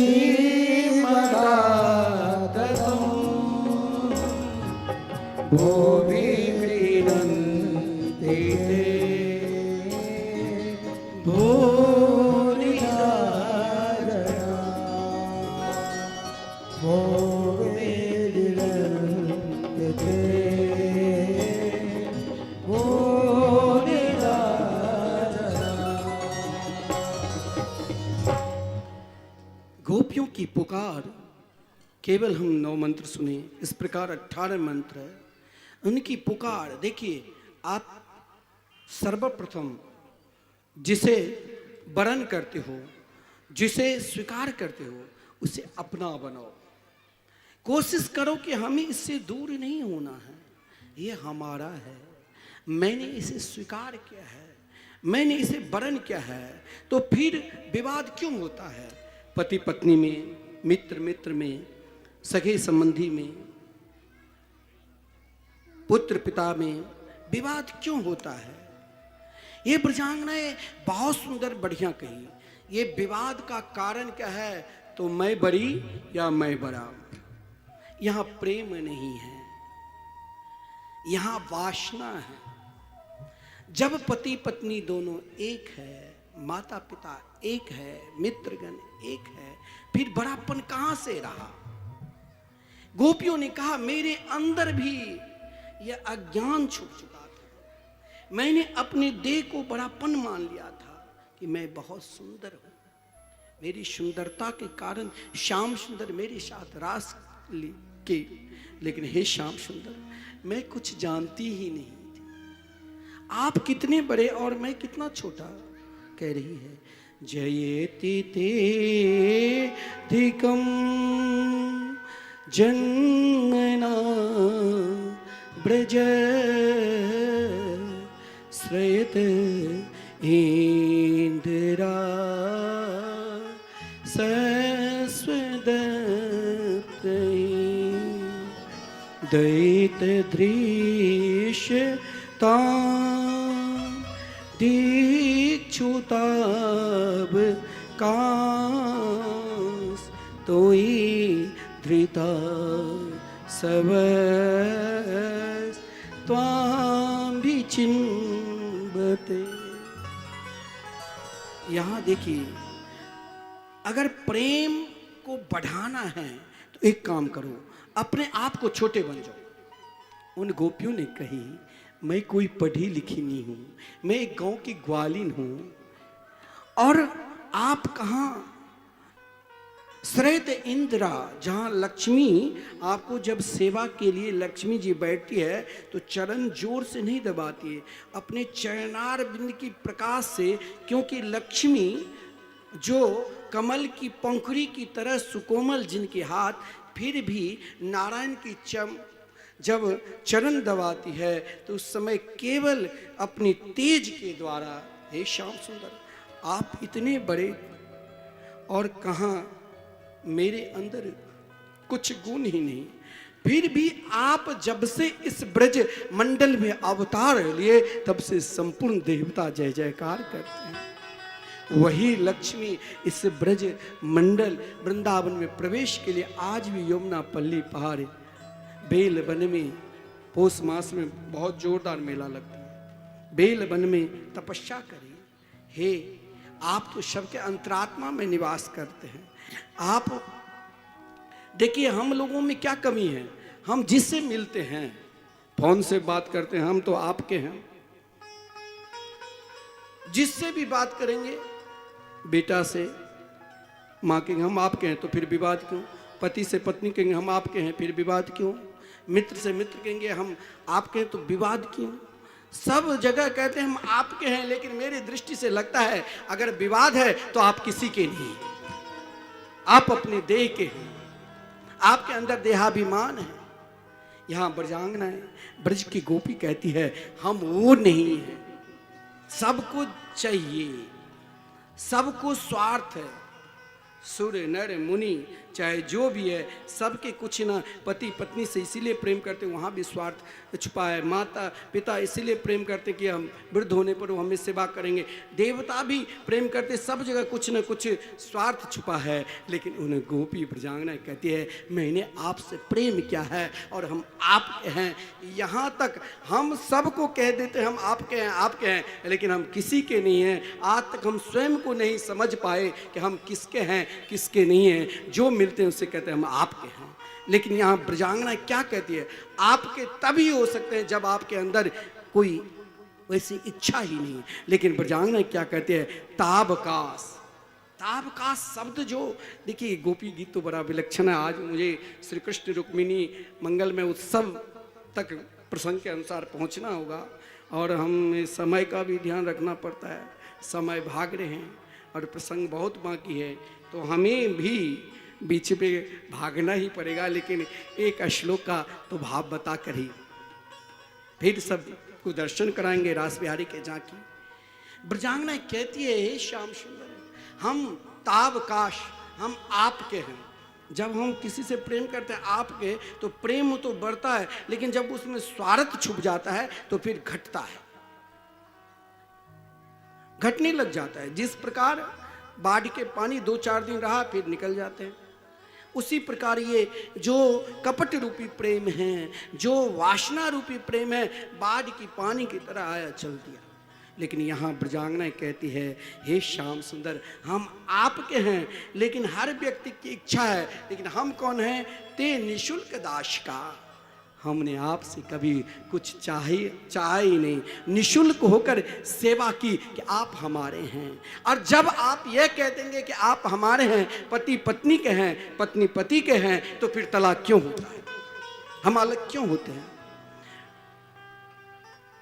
माता पिता के संबंध है तो फिर माता पिता को दूर क्यों करते हैं? क्यों वृद्धाश्रम में भेजते हैं? क्यों अलग हो जाते हैं? लेकिन हम अभी तक समझ ही ना पाए कि हम किसके हैं और हमें क्या चाहिए। लेकिन ब्रजांगना ने कही, तावकाश, हे श्याम सुंदर, हे श्री कृष्ण, हम आपके हैं, लेकिन मुझे कुछ इच्छा नहीं है। ते निशुल्क दास का। जब हमें कोई इच्छा ही नहीं है तो तुम क्यों जला रहे हो? अगर जलाना ही था तो यमुना के विषैले जल से क्यों नहीं हमको मरने दिया? जब काली नाग को क्यों आपने रोंदा?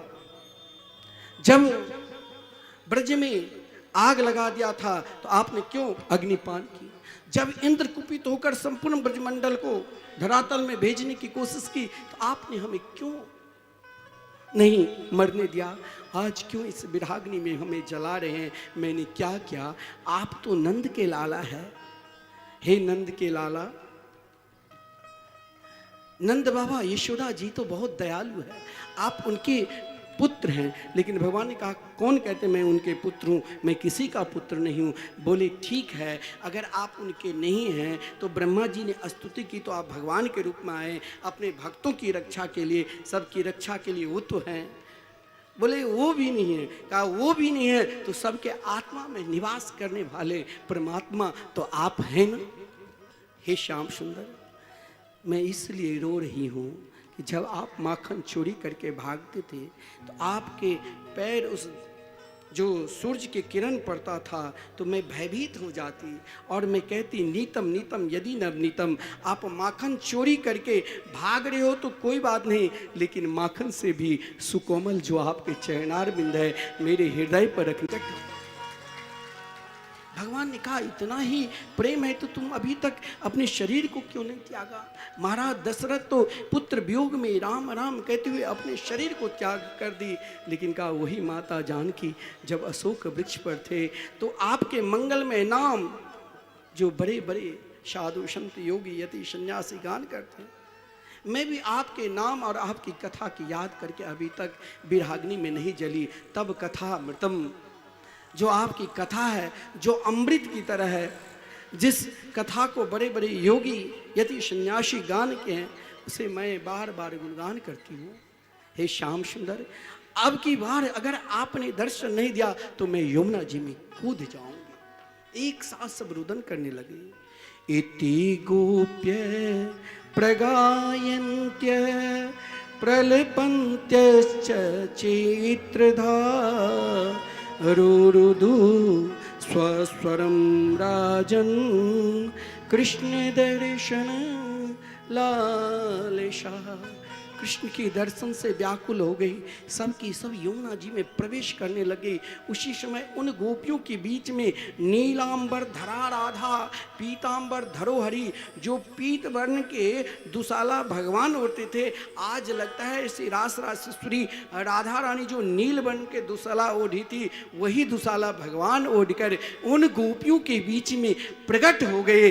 जैसे लगा उन गोपियों के मृतक शरीर में एकाएक प्राण आ जाए, ऐसे उन गोपियों की दशा हुई। श्री कृष्ण को किसी ने हाथ पकड़ लिया, किसी ने पैर पकड़ लिया, किसी ने टेढ़ी नजर से देखने लगे और किसी ने तो प्रश्न भी कर दिया कि आप कैसे प्रेमी, आज मैं आपसे अपनी अपनी दुशाला को सब एक जगह एकत्रित कर दिए और कहा आप बैठो, क्योंकि आप वक्ता मैं श्रोता। और मैं आज आपसे कुछ प्रश्न करूं कन्हैया ने कहा बिल्कुल करो। बोले कि संसार में 3 प्रकार के लोग होते हैं, एक ऐसा जो प्रेम करने वाले से प्रेम करते हैं, और एक ऐसा भी प्रेम नहीं करने वाले से तो भी प्रेम करते हैं, और एक ऐसा भी है जो इन दोनों में से न प्रेम करते न करवाते हैं, न उसके हर्ष ही है न विस्मय ही है। बोले जहाँ प्रेम करने वाले से प्रेम करते हैं वहाँ स्वार्थ छुपा हुआ है, और जहाँ प्रेम नहीं करने वाले से तब भी प्रेम करते हैं वो कौन है, तो माता पिता। और जो इनसे परे है वो आत्मा राम है, जो पुण्य काम हो चुके हैं या जो गुरुद्रोही है। गोपियों ने इस बात को सुनकर श्री कृष्ण से कहा कि आप अन्य अवतारों में क्या प्रेम कभी आप इस प्रकार जैसे ब्रज में माधुर लीला किया ये प्रेम कभी आप प्राप्त किए। भगवान ने कहा हे ब्रजांगनाएं, चाहे मैं यहाँ प्रेम लीला बरसों करूं तो भी आपके ऋण से ऋण नहीं हो सकता हूँ। उन गोपियों की भाव को देखकर जितनी गोपी उतने कृष्ण पुनः हो गए। आदरणीय श्रीमान सुखदेव जी वर्णन करते हैं, योगीश्वरेण कृष्णेन ताशा मध्य दयोर्दयोर, 2 गोपी के बीच में एक कृष्ण और बड़े आनंद के साथ रास विहारी उन गोपियों को आनंद देते हुए नित्य रास करते हैं। हम भी उस रास के झांकी के दर्शन करेंगे। सब शांतिपूर्वक बैठे हुए वहीं से झूमते हुए, जो यजमान के परिवार है वही खड़े हों, और सब बैठकर ही, क्योंकि आज थोड़ी देर भी लग सकती थी लेकिन सबको आज चलिए एक दिन बचा है तो बड़े आनंद के साथ हम सब इस दिव्य झांकी के दर्शन करेंगे और भाव से पुकारेंगे यमुना के किनारे। आज संपूर्ण देवी देवता स्वयं भगवान शंकर भी गोपी के रूप में उस रास में प्रवेश करते हैं। और एक बार प्रेम से बोले गोपेश्वर महादेव की जय। ब्रह्मा शंकर आदि समस्त देवता उस रास को देखकर आनंद ले रहे हैं। गोकुल में देखो, वृंदावन में देखो, गोकुल में देखो, वृंदावन में देखो, अरे मुरली बाजे बैठी हो, तेरी आस लगा बैठी हो, तेरी आस लगा बैठी हो, तेरी आस लगा बैठी हो।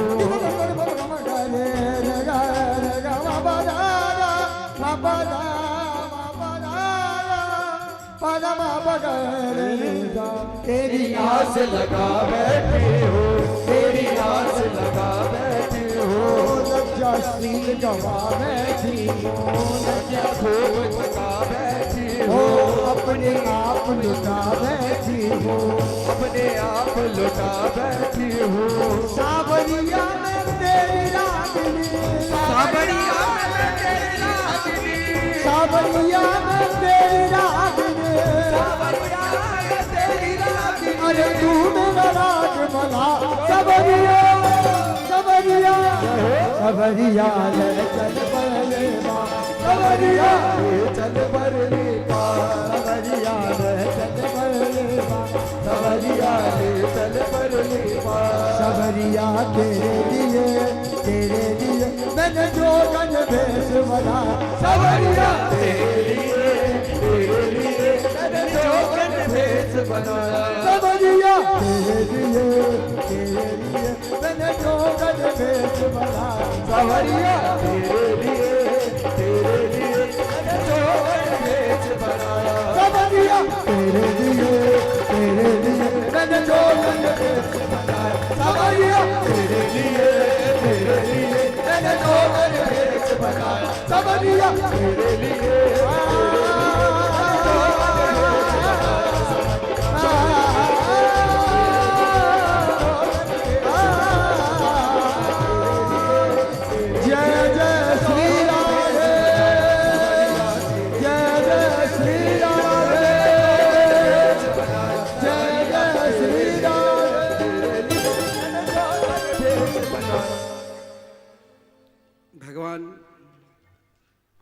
श्री कृष्ण नंद बाबा को समझाकर कहा बाबा अब आप सबके सब लौट जाइए, मुझे मथुरा में रहना। 11 वर्ष 53 दिन तक वृंदावन में निवास किए, 14 वर्ष तक मथुरा में भी बड़ा सुंदर लीला की, जिस क्रम में उद्धव गोपी संवाद बड़ा विलक्षण है। यहाँ गोपियों के भाव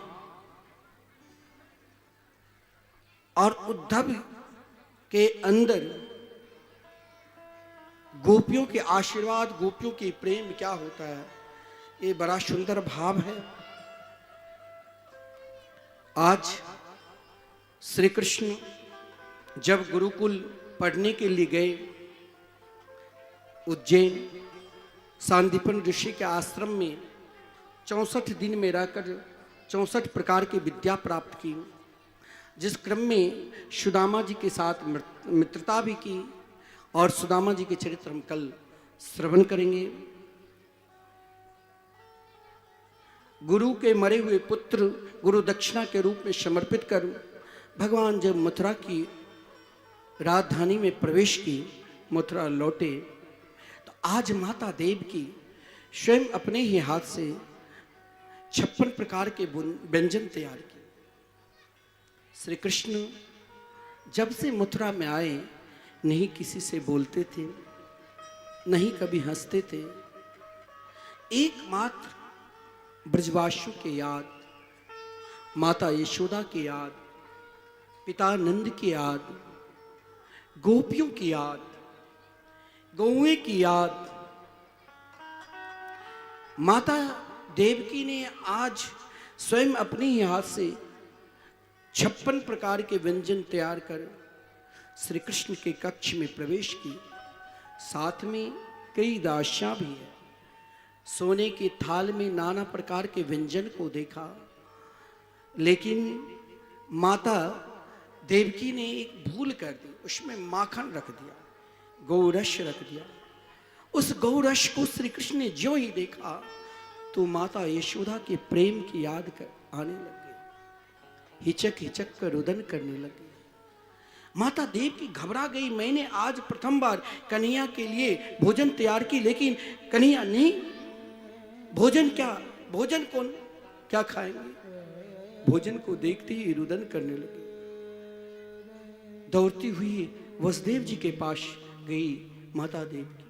वसुदेव जी ने कहा कि मुझे उनके विषय में तो कुछ पता नहीं, लेकिन मैं देखता हूँ वो बोलते हैं तो एक उनके मित्र केवल मथुरा में उद्धव जी है, उन्हीं के साथ रहते हैं, उन्हीं के साथ बोलते हैं।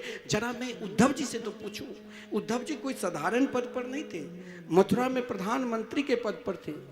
आदरणीय श्रीमान सुखदेव जी वर्णन करते हैं, वृष्णीनां प्रभुरो मंत्री कृष्णस्य दैत्य सखा शिष्यो बृहस्पति साक्षात् उद्धव बुद्धिशतमा। वृष्णि वंश के श्रेष्ठ तम श्री उद्धव जी थे, श्री कृष्ण के प्रिय सखा थे और साक्षात बृहस्पति जी के शिष्य थे। हम सब की एक बुद्धि है, लेकिन उद्धव जी के पास 100 बुद्धि। फिर भी उद्धव जी प्रेम का रस क्या होता है वो नहीं पहचान पाए। आज उद्धव जी श्री कृष्ण के पास आकर कहा, कन्हैया क्या हम मथुरा वासी से कोई गलती हो गई है क्या? जब से आप गुरुकुल में पढ़कर आए, नहीं कभी किसी से बोलते हैं, नहीं कहीं आप जाते हैं, किस दुख से दुखी हैं? आज चलो, आज मैंने सुना है आपके जन्मदिन भी है, आज हम सब उत्सव मना रहे हैं और आप उदास है, जिसके उत्सव उसे कोई मतलब ही नहीं। चलो आज हम घूमने के लिए जा रहे हैं। श्री कृष्ण और उद्धव जी दोनों एक साथ होकर मथुरा में विश्राम घाट है, जहां यमुना की धारा प्रभावित होती हुई वृंदावन की ओर आते हैं।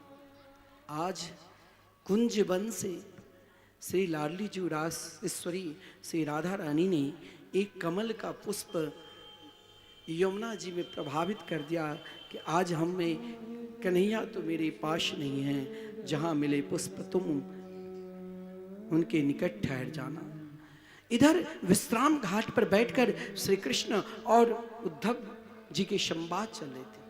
तब तक एक पुष्प प्रभावित होते हुए सीधे श्री कृष्ण की तरह जहाँ श्री कृष्ण बैठे हुए थे वहाँ अटक गया।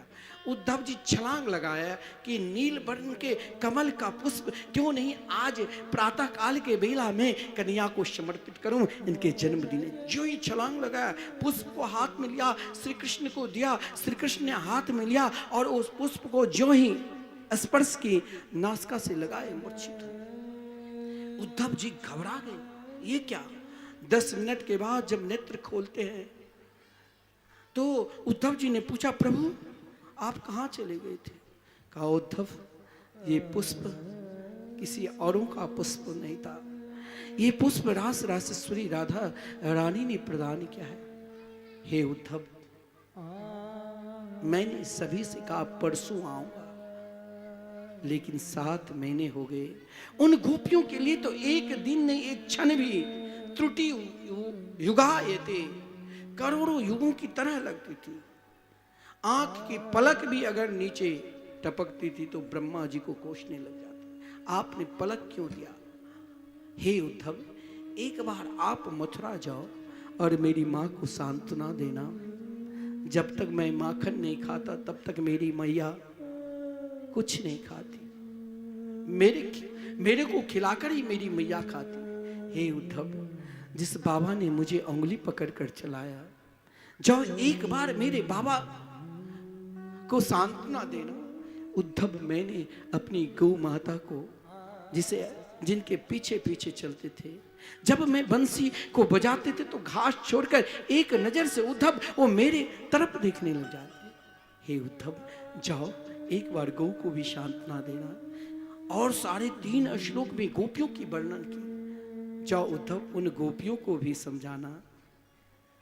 हे उद्धव, एक बार जाओ। उद्धव जी ने कहा, मैं कैसे जाऊं, मैं ज्ञानी और वो कहाँ ग्वाली, वो कहाँ से मेरे ज्ञान समझे। बोले, जाओ तो भगवान चाहते थे उद्धव मेरे सखा है, इसके हृदय में प्रेम प्रकट कर दूं।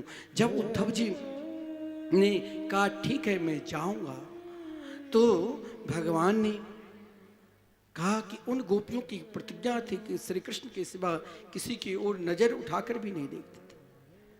तो भगवान ने, देखिए क्या भाव है, वृंदावन में वास करना है तो वृंदावन में एसी का सुख ना मिले तो कोई बात नहीं, लेकिन वृंदावन निष्ठ होना है, वृंदावन में वास करना है, राधा रानी के चरणार बिंद में रहना है।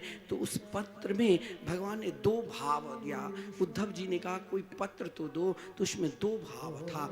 और उस पत्र में जो भाव था सो भगवान स्वयं अपने हाथ से लिखा और उद्धव जी को दिया। उसमें लिखा था, हे राधे वृषभान सुते ललिते, मैंने कौन कियो अपराध तिहारो, काट दियो ब्रजे मंडल ते, अब और हुडंड दियो कछु भारो, अपनों कर ले हूँ कृपा कर दे हूँ, कुंज कुटीर यमुना के किनारे, ये जिए जानी कृपा की निधान, भई सो भई अब बेगी सम्हारो। ये होता है प्रेम। हे रास रासेश्वरी, मुझे मथुरा की सोने की महल है, मुझे तनिक नहीं सुहाता है। मुझे तो मैं चाहता हूँ वही कुंज गलीन में यमुना के किनारे एक कुंजन में छोटी सी कुटिया रहकर नित्य राश करूं और श्री जी आपके नित्य लीला को दर्शन करूं। और मुझे कुछ चाहिए नहीं, यही ब्रजवास का प्रथम चरण है। जो ब्रज में रहकर इच्छा मत रखो, एक ही इच्छा, मार्ग में कहीं ना कहीं भोजन भी मिल जाएगा, पानी भी, हमें तो निरंतर श्री जी की उपासना करना है। दूसरा भाव दिया कि हे रास रासेश्वरी, आप तो कृपा के मुठ्ठी है, एक बार क्या आप नहीं मिलोगी? श्री राधे दर्शन दीजिए हो, राधे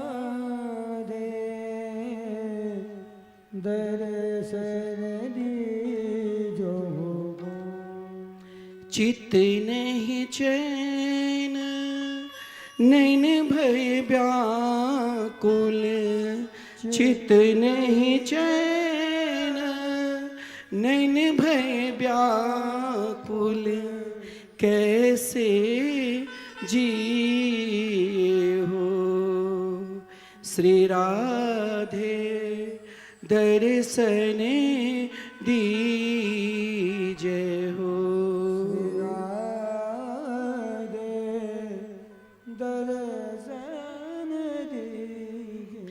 बिरह बिकल भई बाबरी डोलूं, बिरह बिकल भई बाबरी डोलूं, सुधिया लीजिए हो श्री राधे दर्शन दीजिए हो।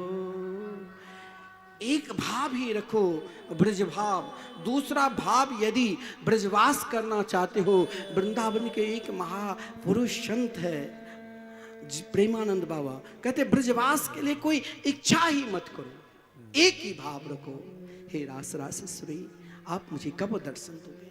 उद्धव जी को भगवान ने पत्र दिया और उद्धव जी उन पत्र को लेकर रथ पर बैठ गए और आगे आगे चल रहे हैं। भगवान कहते उद्धव मेरी मैया की याद आ रही है, बाबा नंद बाबा जिसने उंगली पकड़कर चलाया, आज मुझे ब्रज की याद आ रही है।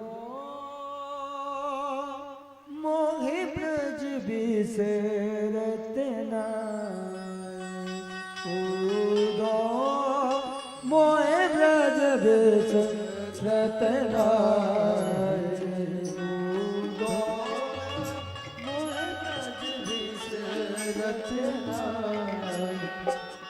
मोहे ब्रज बिसरत नाही उदो, मोहे ब्रज बिसरत नाही उदो, मोहे ब्रज बिसरत नाही उदो, मोहे ब्रज बिसरत नाही।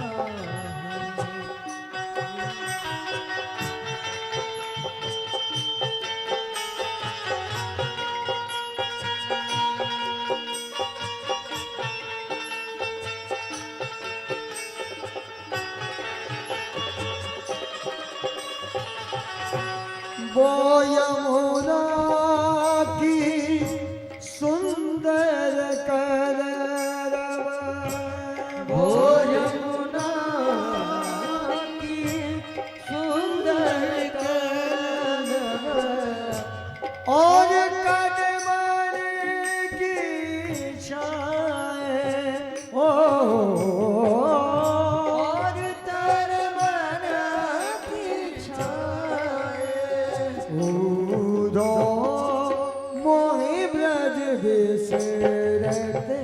श्री कृष्ण उद्धव जी के पीछे पीछे जा रहे हैं। उद्धव जी रथ पर बैठकर आज वही मुकुट श्री कृष्ण की मुकुट, वही वस्त्र श्री कृष्ण के वस्त्र, वही माला जो माला श्री कृष्ण पहनते थे। उद्धव जी जा रहे हैं, कन्हैया से कहा अब लौट जाओ, अब वृंदावन आने वाले हैं। लेकिन एक व्यक्ति के अंदर जो अभिमान होता है कि मैं ये हूँ, इस अभिमान को लेकर जाओगे तो ब्रज में नहीं प्रवेश करोगे। और ब्रज लीला को आनंद लेना है। एक बात मैं आपसे पूछूं, क्योंकि समय होने वाले हैं, मुझे श्री कृष्ण रुक्मिणी मंगलमय विवाह का भी दर्शन कराना है, उत्सव का आपको, तो आप आधी घंटा, आज थोड़ी सी देर भी लग सकते हैं, तो आप शांति होकर बैठोगे तो मैं कहूँगा जैसे शांतपूर्वक, या नहीं तो प्रसंग को फिर वहीं ले जाना पड़ेगा। अगर शांतपूर्वक सुनोगे तो 15-20 मिनट में आप इस प्रसंग को भाव के साथ, तो हाथ उठाइए, ठीक है। तो भाव के साथ ये ब्रज प्रेम है। एक प्रेम क्या होता है, आजकल जो प्रेम के लिए लड़ाई चल रहा है वो प्रेम नहीं है। यहाँ गोपी का प्रेम, उद्धव के ऊपर किस प्रकार हुआ। जब उद्धव जी रथ पर बैठकर चलने लगे तो वहाँ अभिमान था कि मैं ज्ञानी हूँ, या एक वृंदावन की धूल में भी प्रेम है और वृंदावन के कांटे में भी प्रेम है। यहाँ रसकों की भाव है। उलझ कर वस्त्र में कांटे लगे ओधो को समझाने, तुम्हारा ज्ञान पर्दा फाड़ देंगे ये प्रेम दीवाने। है प्रेम जगत में सार और कछु सारे नहीं। जब उद्धव जी चले ब्रज में, ब्रज की सीमा में प्रवेश के तो ही कांटे उलझ गए। उद्धव जी को कहा संभल कर जाना, वहां बहुत तैयार है ही चल रही है। क्योंकि श्री कृष्ण के छोटे छोटे सखा ग्वाल बाल जब से श्री कृष्ण वृंदावन को छोड़ कर गए तब से सब के सब एक नजर से उस मार्ग पर बैठे हैं जिस मार्ग से श्री कृष्ण गए। खेलना कूदना सब छोड़कर, अरे दीपक भी कोई नहीं जलाते थे कृष्ण श्री कृष्ण वियोग में। जो प्रेम में डूबे थे उन्हें कोई प्रभाव नहीं, जो उस तत्व को नहीं पहचाने वो कृष्ण की याद करें। आज सब उस मार्ग पर बैठकर उस नजर से देख रहे हैं कि लगता है रथ पर बैठकर मेरे श्याम सुंदर ही आ रहे, मेरे कन्हैया ही आ रहे। चले मथुरा से जब कछु दूर, वृंदावन निकट आया। वहीं से प्रेम ने अपना अनोखा रंग दिखलाया। उलझ कर वस्त्र में कांटे लगे ऊधों को समझाने, तुम्हारा ज्ञान पर्दा फाड़ देंगे प्रेम दी। बोले देखो उद्धव, वो जो सबके सब बैठे हैं वहां संभाल कर जाना, क्योंकि उस रथ को देखकर सब कहा मेरे कृष्ण आ गए, मेरे कृष्ण आ गए, मेरे कृष्ण आ गए। उद्धव जी नहीं उस भाव को समझ पाए।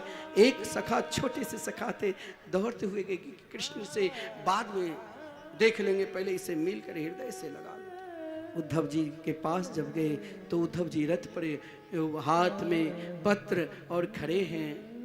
उद्धव जी ने पूछा ये बताओ भाई तुम लोग कौन है? बोले मैं तो कृष्ण श्री कृष्ण के सखा हूँ। कहाँ जाना चाहते हो? बोले उनकी माता पिता से मिलने के लिए। कहा जाओ वही सामने जो महल है, उस महल में कोई जाते ही नहीं थे। माता यशोदा जब कन्हैया छोड़कर चले गए तो हाथ में माला लेकर श्री कृष्ण की याद कर रहे थे। श्री कृष्ण कृष्ण, नंद बाबा की भी यही दशा। उद्धव जी महल में प्रवेश किया तो चारों तरफ श्री कृष्ण नाम ही सुनाई दिया, श्री कृष्ण श्री कृष्ण। जब उद्धव जी ने माता यशोदा की चरणों में प्रणाम किया तो कहा मैं उद्धव मथुरा से आया हूँ, मैया आपके चरणों में प्रणाम। माता यशोदा ने डांट लगा दी, अरे उद्धव तू जरा धीरे से बोल, मैंने आज जैसे तैसे अपने लाल को सुलाया, कभी माखन के लिए रोए, कभी बहू के लिए रोए, कभी चंदा के लिए रोए। अब उद्धव जी के वहाँ ज्ञान, वृंदावन के ऋषिकों का सिद्धांत है, उद्धव जी के ज्ञान गुदरी हो गए, आज भी ज्ञान गुदरी है। उद्धव जी ने कहा अरे मैंने तो कन्हैया को मथुरा में छोड़कर आया, वही भेजा, यहाँ मैया क्या बोल रही है? कहा जरा दिखाओ। मैया ले गई पलना के पास। जो ही मैया वहाँ पहुंची धराम से गिर पड़ी। कहा उद्धव मेरे को पता नहीं, कृष्ण तो छोड़कर चले गए, मैं तो उनकी याद में रो रही हूँ। नंद बाबा ने जैसे तैसे अपने आप को संभला और उद्धव जी को अपने निकट बुलाकर नंद बाबा ने कहा कि आओ उद्धव मुझसे बात करो। हे उद्धव, मैंने सुना है कि आप श्री कृष्ण के सखा हैं। क्या श्री कृष्ण कभी अपनी माँ की याद करते हैं? कभी अपने पिता की याद करते हैं?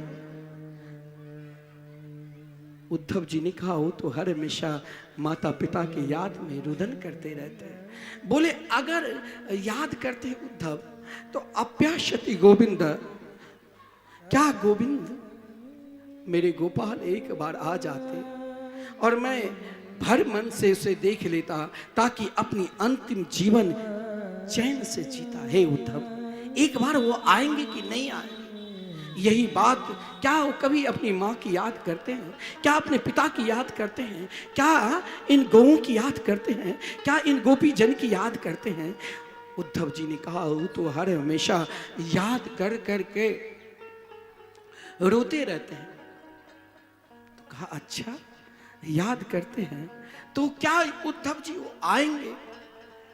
उद्धव जी को लगा एक ही शब्द को बाबा बार बार बोलते हैं। लगता है कोई किसी बात अगर तकलीफ हो जाता है तो दिन रात वही चिंतन होता है, जिसे शरीर में नाना प्रकार के व्याधि रोग चिंता समा जाती है। तो बाबा की एक ही चिंता कि श्री कृष्ण छोड़कर चले गए। कहा कि बाबा एक काम करो, तुम घूमने के लिए क्यों नहीं चले जाते हो? बोले मैं उद्धव ये काम करके देख लिया, जब मैं गोवर्धन जाता हूं तो लगता है वो विराज पर्वत उठा कर रखे, जब मैं यमुना किनारे जाता हूं तो लगता है वो रास रचा है, जब काली दह पर जाता हूं तो लगता है वो काली नाग को मर्दन कर है, जब मैं बंसी पट पर जाता हूं तो लगता है वो बंसी बजा रहे हैं। हे उद्धव, मैंने तो सब कुछ करके देख लिया, लेकिन हम चाहते भी उसे भूलना चाहूं फिर भी नहीं भूल पाते।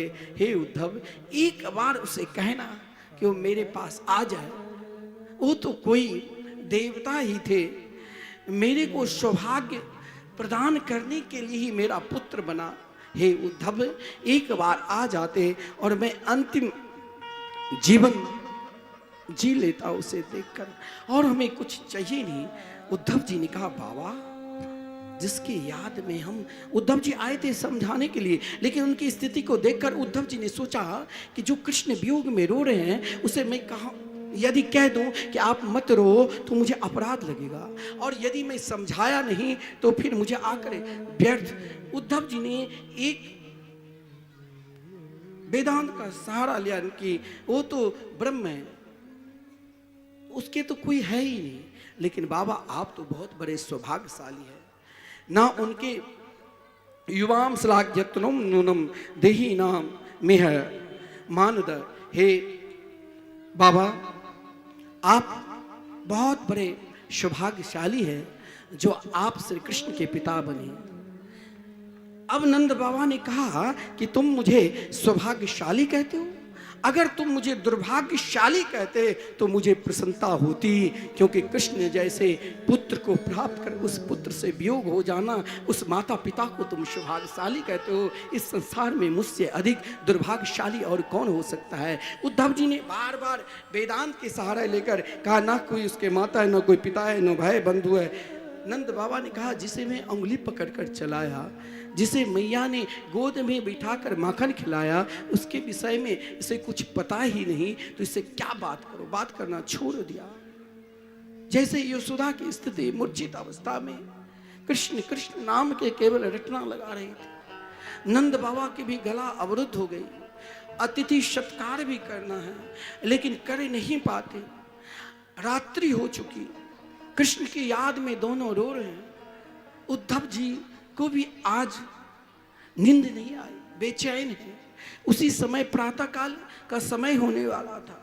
समस्त गोपियों ने दीपक जलाई, निरूप्य दीपान, दीपक जलाकर सब दधि मंथन करना प्रारंभ की और कृष्ण की याद में गीत गाने लग गई। और सब के सब नित्य नंद महल को प्रणाम करती, फिर यमुना में स्नान करने के लिए जाती। आज देखा वो रथ, जिस रथ को अक्रूर जी लेकर आए थे वही रथ। बोले कि अब यहाँ क्या बचा है?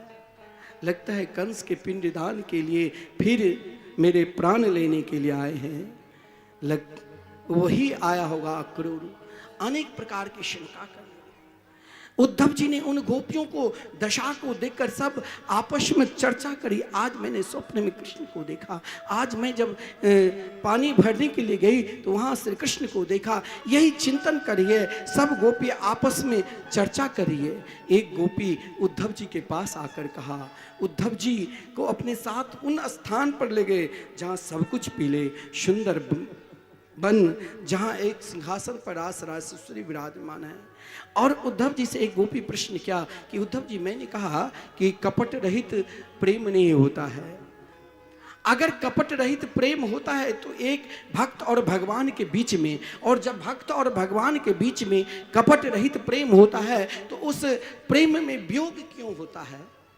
आज उद्धव जैसे ज्ञानी उन गोपियों के बीच में चुप मौन हो चुके हैं। कहता है, लगता है मैंने सुना है जिसकी याद करोगे वही मिलेगा।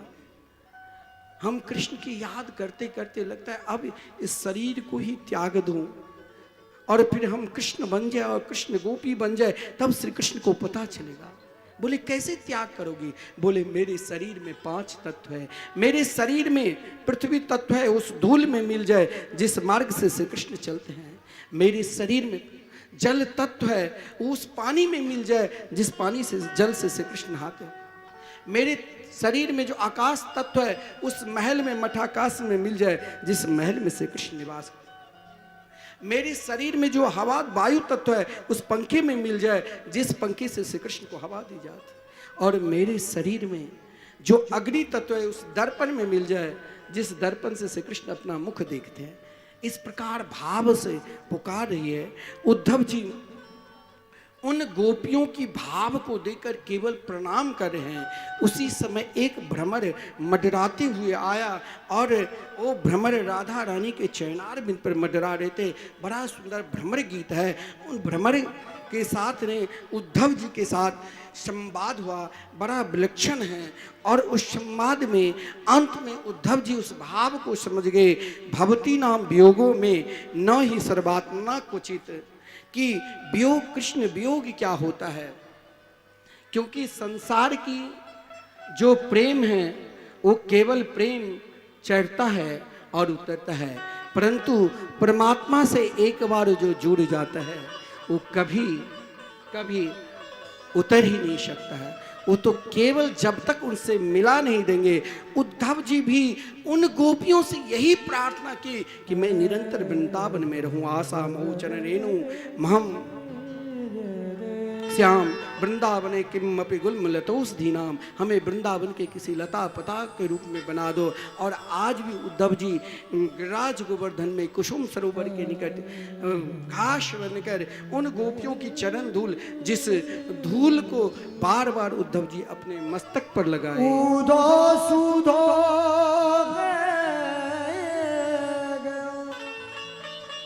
सुन गोपिन के ज्ञान बजाई धुम धुमी, प्रेम बजायो ढोल।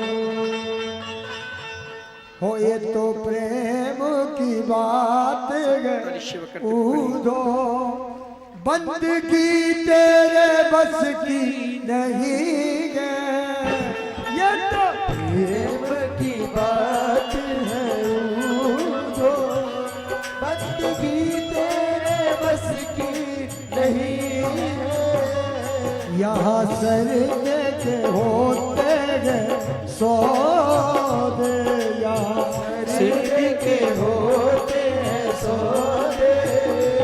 आस की शादी है आज मेरे शाम की शादी है, आज मेरे शाम की शादी है। और कहने लगी रसिया की रसीली बन जाओगे, रसिया की रसीली बन जाओगे, रसीली बन जाओगी, रंगीली बन जाओगे, रसीली बन जाओगी, रसीली बन जाओगी, रसीली बन जाओगी, रंगीली बन जाओगे, रसीली बन जाओगी, रसीली बन जाओगी। रसीली बन जाओगे, रसिया की रसीली बन जाओगे। और आइए सभी लोग आरती में खड़े हो जाएं, सभी अपने अपने स्थान पर।